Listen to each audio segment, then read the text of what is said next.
Келесі есебіміз өрнекті бөлшек түрінде жазыңдар. Бізде А бөлінген 7. Яғни білеміз бастауыштан А бізде бөлінгіш, 7 бөлгіш. А деп отқан бөлшектің алымына кетеді, 7 деп отқанымыз бөліміне кетеді. Сонда біріншісінің нәтижесі А бөлінген 7-ге тең болады. Екіншісі 5 бөлінген А болады. Яғни бірінші тұрған сан, яғни бөлінгіш бөлшектің алымына кетеді. Үшінші X бөлінген Y. Төртінші А қосылған В бөлінген 5. Бесіншісі 8 бөлінген Пи азайтылған Q. Алтыншысы X қосылған Y бөлінген M қосылған N. Келесі жетіншісі X квадрат бөлінген А қосылған В. Сегізіншісі 3А бөлінген 2M азайтылған 5N. Тоғызыншысы 4X азайтылған 3Y бөлінген X қосылған Y. Есебіміз аяқталды. Мәндерінде бөлшек нөлге тең болады. Яғни бөлшектің алымы егер нөлге тең болса, бөлшек нөлге тең болады.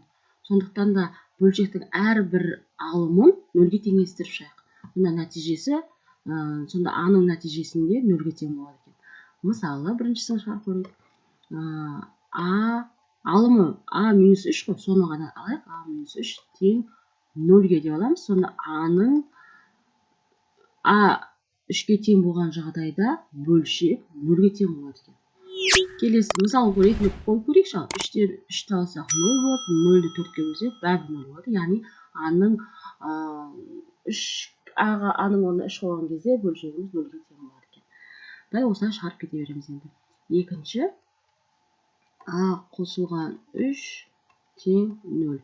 А тең -3. Яғни А-ның орнына -3 қойған кезде бөлшегіміз 0-ге тең болып кетеді екен. Үшінші А-3 тең 0. А тең 3-ке. Яғни 3-ті қойған кезде бөлшегіміз 0-ге тең болады. Төртінші А қосылған 0,1 тең 0-ге. Яғни А тең -0,1-ді қойсақ, бөлшегіміз 0-ге тең болады. Бесіншісі 3А азайтылған 2 тең 0-ге. 3А тең 2, А тең 2 бөлінген 3. Яғни 3-тен 2-ні қоятын болсақ, бөлшегіміз 0-ге тең болады екен. А-ның орнына. Енді алтыншысын шығарамыз. А-4 тең 0-ге дейді. А-мыздың орнына 0 қоямыз, және А-ның орнына 4-ті қойған жағдайда бөлшегіміз 0-ге тең болады екен. Келесі жетіншісі, алымы бізде А қосылған 3, А-3 дейді. А-3 тең 0-ге деп жаза аламыз. Жеке-жеке 0-ге теңестірсек, А тең -3-ке және А тең 3-ке болған жағдайда бөлшегіміз 0-ге тең болады екен.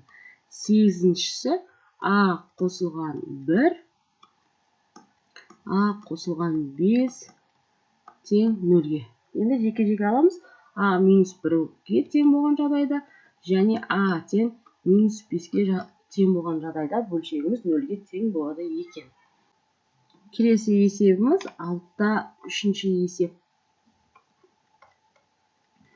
X-тің қандай мәндерінде бөлшектің мағынасы болмайды? Бөлшектің бөлімі 0-ге тең болса, бөлшектің мағынасы болмайды. Сондықтан да бөлшектің бөлімі 0-ге теңестіріп шығамыз. Бірінші есебімізде бөлшектің бөлімі X азайтылған 2 тең 0-ге деп, осы жерде X тауып алатын болсақ, 2-ге. Яғни X-тің мәні 2-ге тең болған жағдайда бөлшектің мағынасы болмайды екен. Екіншісі X қосылған 1 тең 0-ге. X-тен -1 болған кезде X-іміз бөлшектің мағынасы болмайды. Үшінші X азайтылған 3 тең 0-ге. X-тен 3-ге тең болған жағдайда X-іміз бөлшектің мағынасы болмайды. Төртінші 2х минус 4 тең 0-ге деп аламыз. Осы жерде x тауып аламыз. 2х-тен 4, x-тен 2, иә? Яғни x-тің орнына 2 қойған кезде бізде мағына болмай қалады екен. Бесіншісі енді x минус 1 тең 0-ге. x-тен 1-ге. Яғни x-іміз 1-ге тең болған жағдайда мағынасы болмайды. Алтыншысы 3 азайтылған x. 3 азайтылған x тең 0-ге. Минус x тен минус 3, x тен 3-ге. Яғни 3-ге тең болған жағдайда мағынасы болмайды. Жетіншісі x азайтылған a тең 0-ге. X-тің мәнін табу керек пе сонда? A. X-тің орнына a-ны қойған кезде бөлшектің мағынасы болмай қалады. Сегізіншісі x қосылған b тең 0-ге. X-тен минус b. Яғни x-тің орнына минус b-ны қойған кезде мағына болмай қалады екен. Тоғызыншысы x квадрат минус 1 тең 0-ге. Бұл жағдайда біз аламыз екі жақшаға жіктеп жазсақ та болады, қысқаша көмекті формуласы бойынша.